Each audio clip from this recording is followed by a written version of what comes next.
I think that there are churches all over the world that have gathered for thousands of years with a much greater risk than this virus is.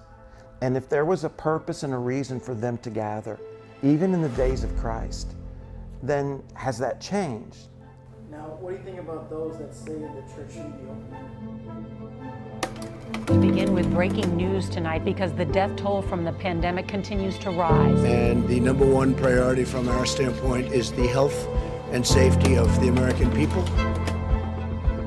Church choirs silenced. Singing has been banned at all church services in California. But we begin tonight with the growing concern as the toll from that deadly coronavirus now grows. Nearly every state in the country has now been declared a public health disaster zone.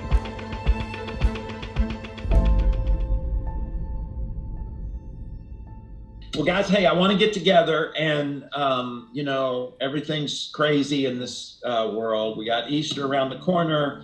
We've got to think through three things. One is this weekend. And I do think we have services this weekend. I also want us to then talk about how do we creatively continue to connect with people.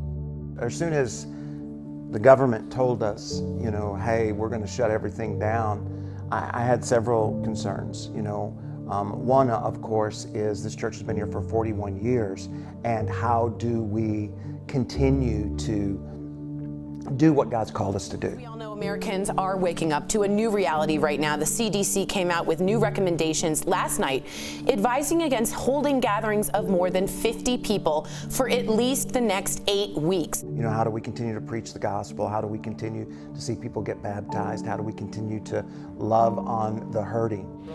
Have a blessed day. And then I also thought about the responsibility that God's given Potential Church for the staff and the team that is there. Do we continue to support them? Millions more Americans have filed unemployment claims because of the coronavirus.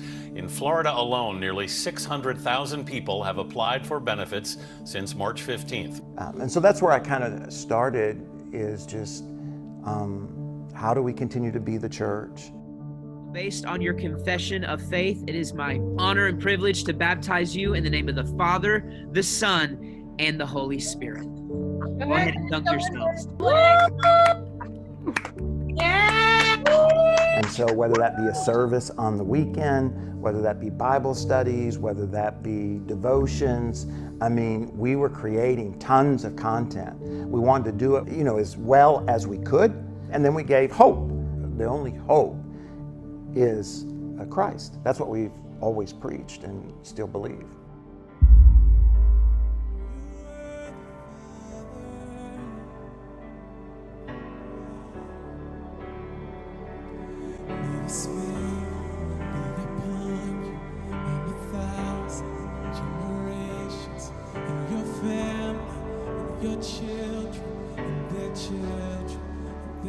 First time we did that song was, I can't remember, we had been probably 3-4 weeks maybe out of meeting together, and they had put pictures of the congregation on the chairs at Cooper where we were teaching online. I had missed meeting together, but as I looked at all those faces, I felt a sense of loss for the community.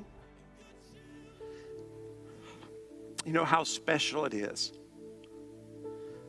to be part of a community.